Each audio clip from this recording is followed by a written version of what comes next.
Good afternoon.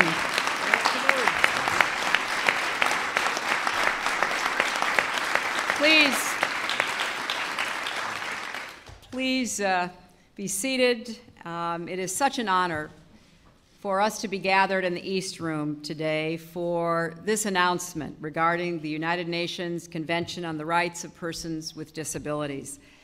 You know, it's really a hallmark of our President and his administration that expanding opportunity and supporting human rights are among the most important guideposts of our foreign policy. They are also values that unite us as Americans and bring us together in common purpose with people in every country and on every continent. We believe that all men and women, no matter the circumstances of their lives, have the potential to raise healthy families, contribute to their communities, and shape the future of our world for the better. And whenever that potential may be stifled, whenever people are held back from making the most of their God-given talents, it is our obligation to help tear down the barriers that stand in their way and create new pathways for participation and progress.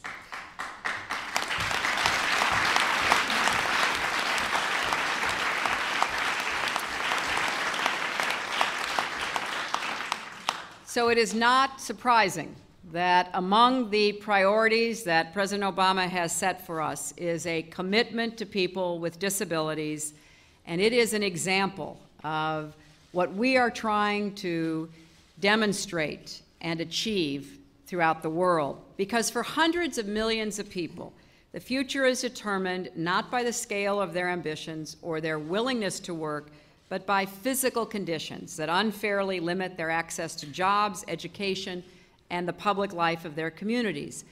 This is, as many of you in this room know so well, an occurrence that happens every minute of every day. I've seen it not only in our country, but throughout the world. I'm proud that the United States has set such an example, and many of the pioneers who helped to both craft and pass the Americans with Disabilities Act are here today for this next chapter. So what we are doing now is, with the UN Convention on the Rights of Persons with Disability, sending a clear message that the United States, as part of our foreign policy, will work to remove barriers and create a world in which people have the dignity and pride that they deserve. And this convention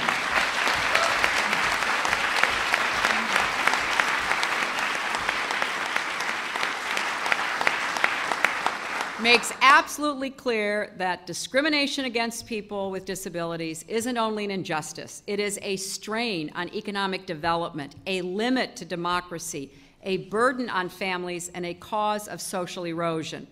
By providing this blueprint for ending discrimination, the UN Convention will improve our world by many measures. Now, we have come a long way in the 19 years since ADA ushered in a new era of opportunity for our citizens. And this convention points how much further we have to go. I'm going to make sure that this convention is reflected in our policies around the globe. And to that end, I intend to ask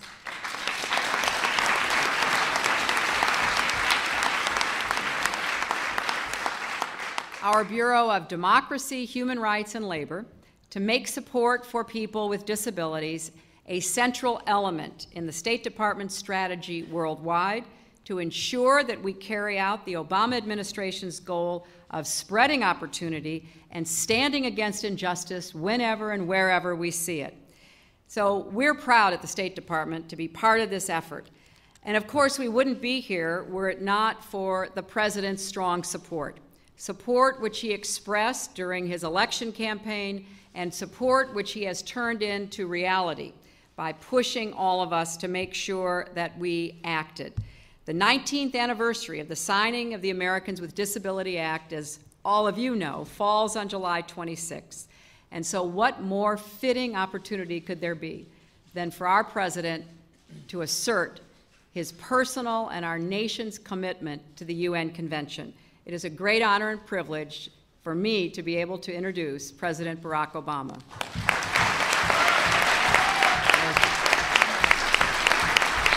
Thank you. Thank you. Thank you. Thank you. Thank you. Please, everybody be seated. Thank you. Thank you. First of all, how about my Secretary of State? Give it up for Senator Hillary Clinton.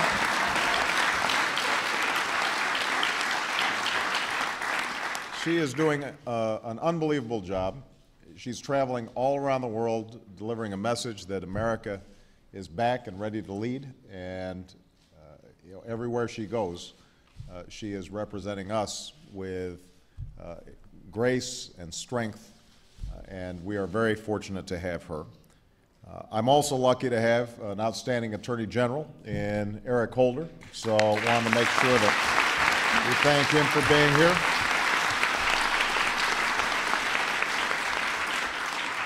My Secretary of Labor, who's committed to these issues, Hilda Solis.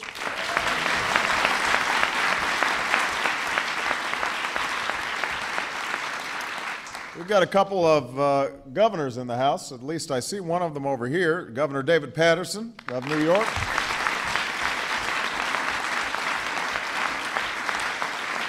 And I think that Christine Gregoire was here. There she is, right here, from Washington State. I want to thank the outstanding members of Congress who are on the stage, Senator Dan Inouye, Representative Steny Hoyer, Representative Robert Andrews, Representative James Sensenbrenner, Representative Jim Langevin. Thank you so much. Please give them a big round of applause.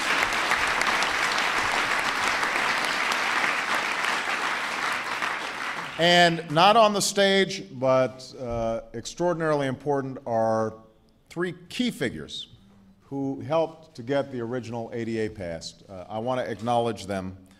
First of all, not able to attend, but this guy is a fierce warrior on behalf of the disabilities community, Tom Harkin. It couldn't be here, but give him a round of applause.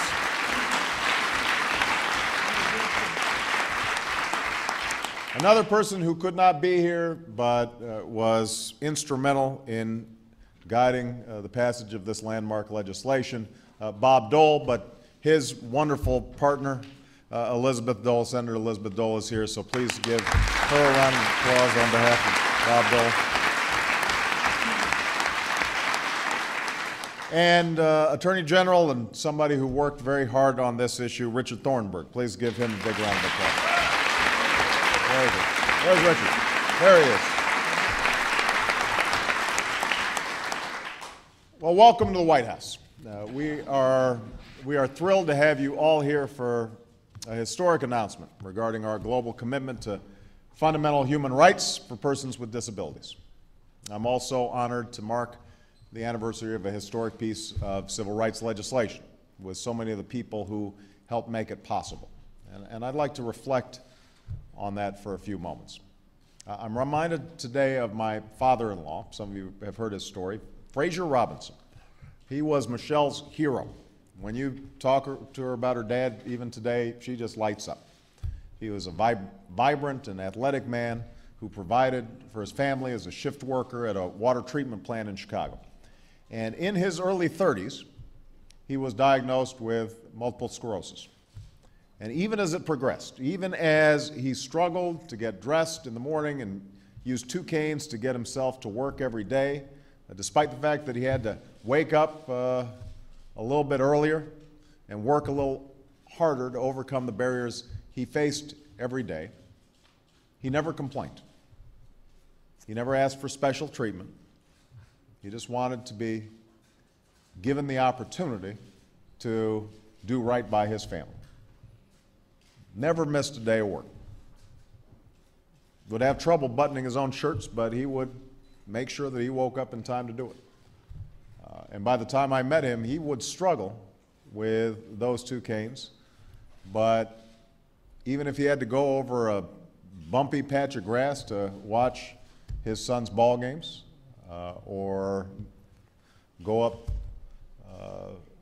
a flight of stairs so that he could see his daughter dance, he would do it. This was before the ADA passed.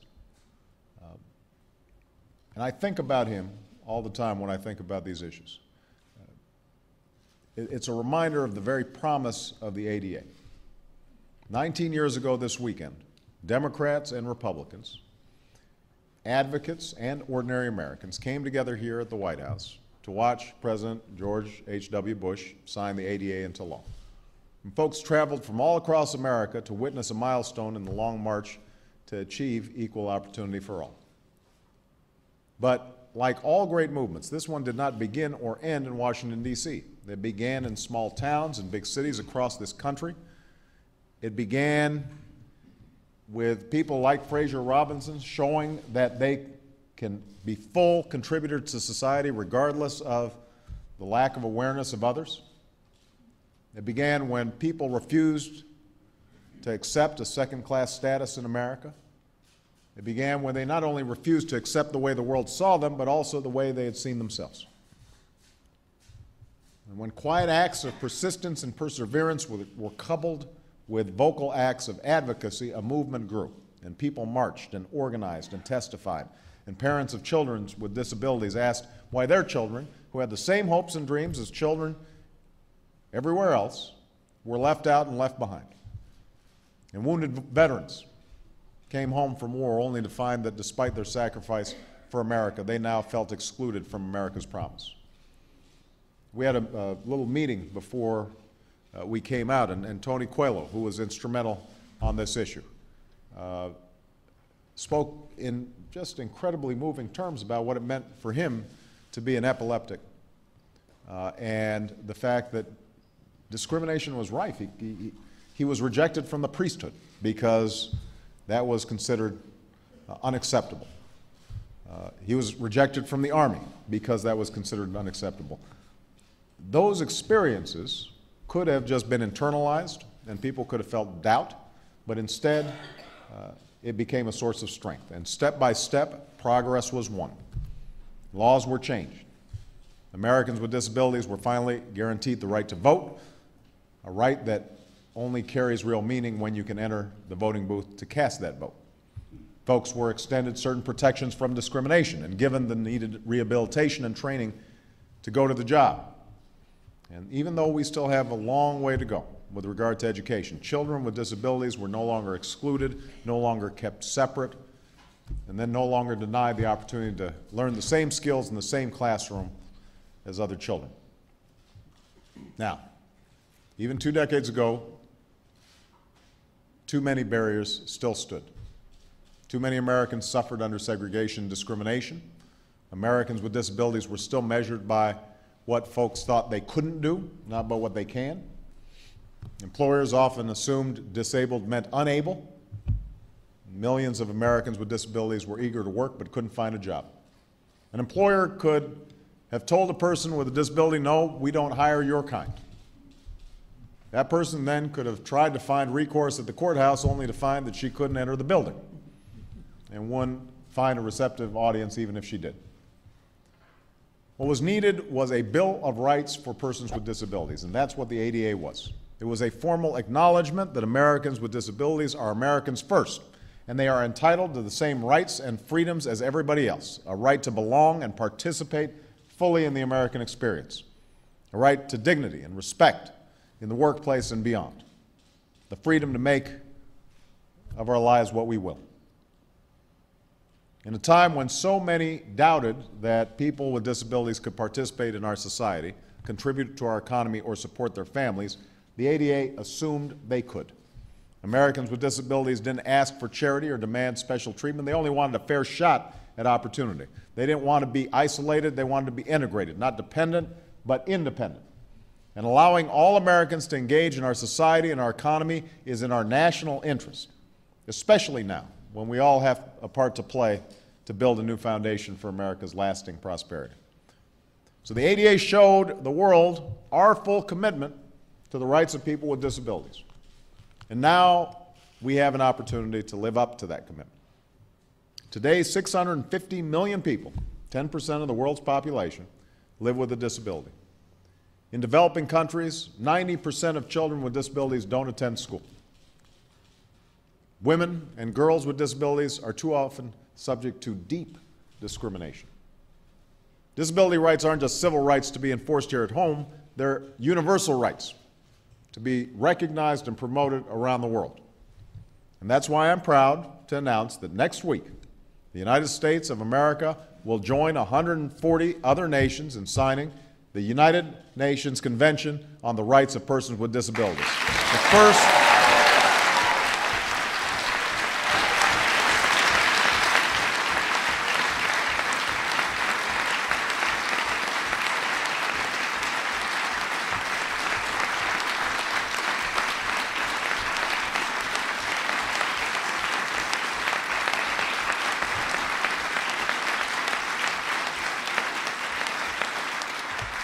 the first new human rights convention of the 21st century.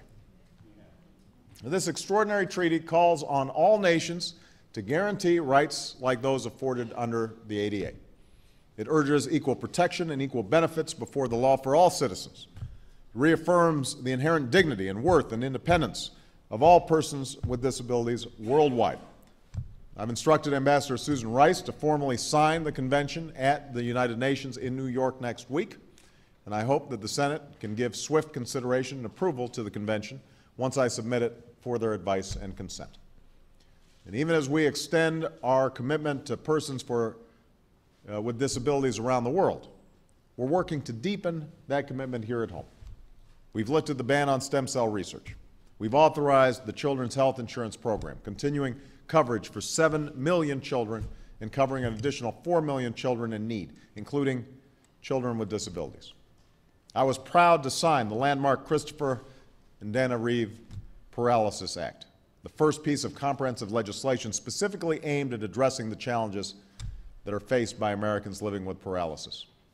We've nearly doubled funding for the Individuals with Disabilities Education Act. We're strengthening anti-discrimination enforcement at the Justice Department.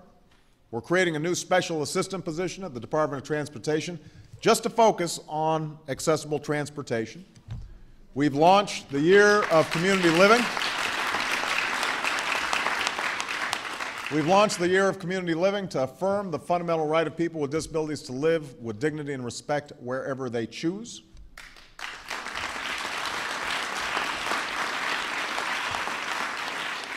So I'm proud of the progress we've made. But I'm not satisfied, and I know you aren't either, until every American with a disability can learn in their local public school in the manner best for them, until they can apply for a job without fear of discrimination and live and work independently in their communities if that's what they choose. We've got more work to do.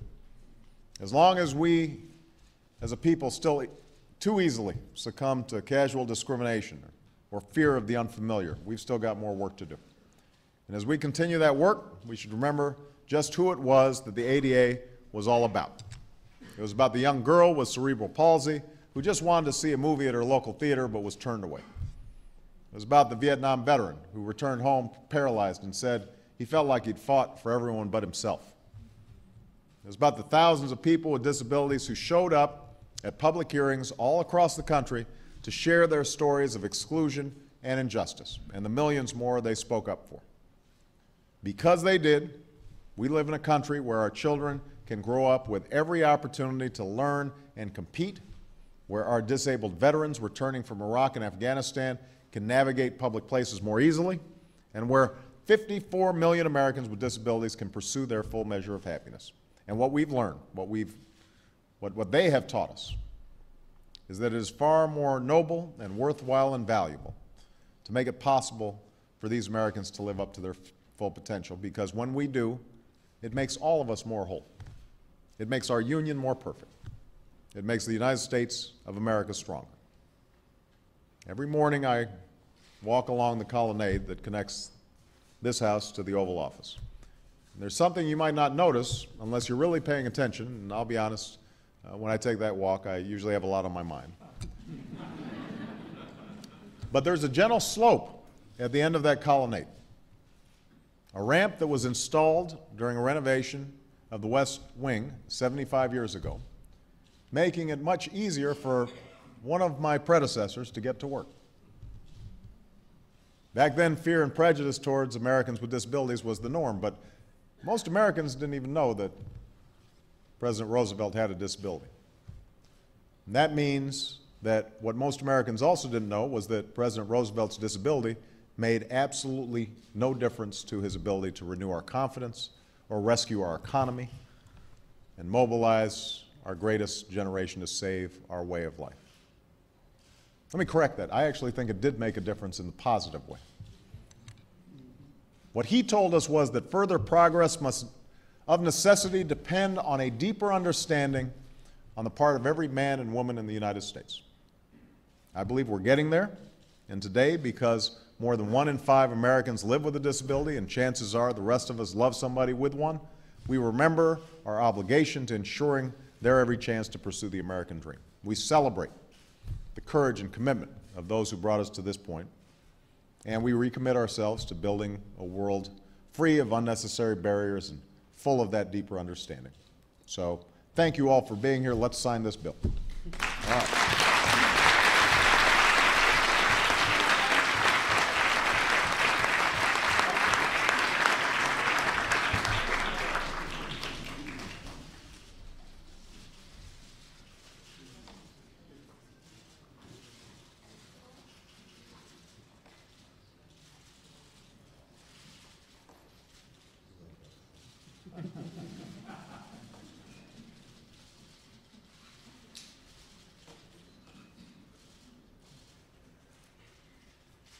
There you go.